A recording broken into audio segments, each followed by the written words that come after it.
प्राचीन काल में एक धनी व्यक्ति था जिसके पास सभी प्रकार की धन दौलत एवं शोहरत थी।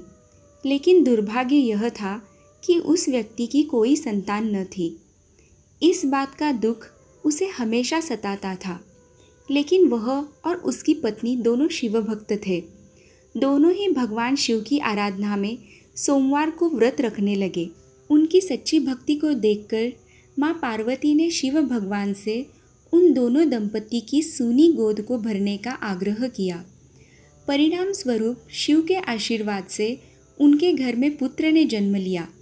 लेकिन बालक के जन्म के साथ ही एक आकाशवाणी हुई, यह बालक अल्पायु का होगा। 12 साल की आयु में इस बालक की मृत्यु हो जाएगी। इस भविष्य कथन के साथ उस व्यक्ति को पुत्र प्राप्ति की अधिक खुशी न थी।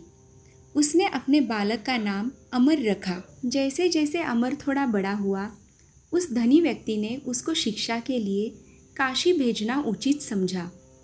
उसने अपने साले को अमर के साथ काशी भेजने का निश्चय किया। अमर अपने मामा जी के साथ काशी की ओर चल दिए।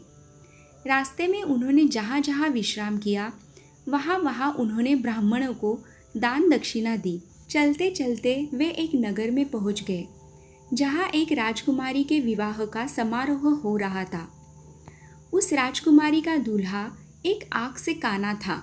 यह बात दूल्हे के परिवार वालों ने राज परिवार से छिपा कर रखी थी।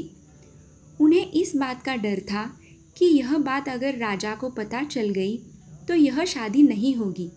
इसीलिए दूल्हे के घर वालों ने अमर से झूठ मूठ का दूल्हा बनने का आग्रह किया और वह उनके आग्रह को मना न कर सका।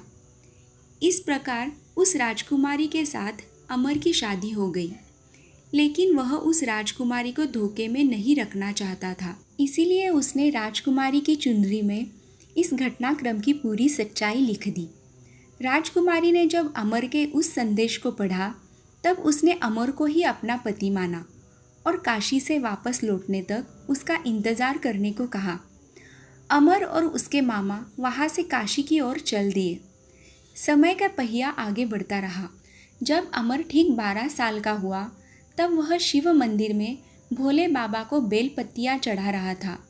उसी समय वहाँ यमराज उसके प्राण लेने पधार गए। लेकिन इससे पहले भगवान शिव ने अमर की भक्ति से प्रसन्न होकर उसे दीर्घायु का वरदान दे दिया था। परिणाम स्वरूप यमराज को खाली हाथ लौटना पड़ा। बाद में अमर काशी से शिक्षा प्राप्त करके अपनी पत्नी के साथ वापस घर लौटा। वीडियो को अंत तक देखने के लिए धन्यवाद। कहानी आपको अच्छी लगी हो तो चैनल को सब्सक्राइब कर लीजिए और वीडियो को लाइक, शेयर एंड कमेंट करना मत भूलिए। धन्यवाद।